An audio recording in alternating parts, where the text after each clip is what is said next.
జపాన్లో ప్రతి సమ్మర్లో ఒబోన్ అనే ఫెస్టివల్ని జరుపుకుంటారు.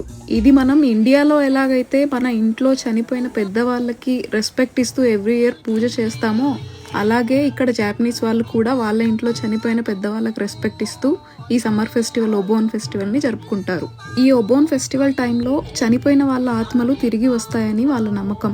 ప్రతి ఇయర్ ఈ టైంలో నేషనల్ హాలిడే ఉంటుంది. సో ఈ రోజు వీళ్ళు ఫ్యామిలీ వాళ్ళందరూ కలిసి ఉంటారు. మీరు ఇప్పుడు చూస్తుంది టోక్యోలోని హిబియా పార్క్లో ఒబోన్ ఫెస్టివల్ అనమాట.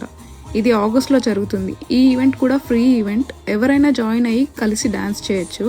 ఈ ఫెస్టివల్లో జాపనీస్ వాళ్ళైతే యూకతా వేసుకుంటారు. మనం ఇండియాలో శారీ ఎలా కట్టుకుంటామో సమ్మర్ ఫెస్టివల్స్కి వీళ్ళు యూకతా వేసుకుంటారు.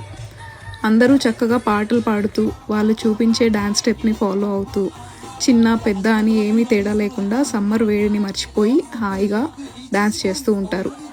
స్టార్టింగ్లో ట్రెడిషనల్ సాంగ్స్తో స్టార్ట్ చేసి ఎండింగ్ మంచి డీజేతో ఎండ్ చేస్తారు. మీరు కనుక సమ్మర్ టైంలో జపాన్లో ఉన్నారు అంటే ఈ ఈవెంట్ని అస్సలు మిస్ అవ్వద్దు. మీరేమనుకుంటారు ఈ ట్రెడిషన్ గురించి? Let me know in the comments. See you in the next video.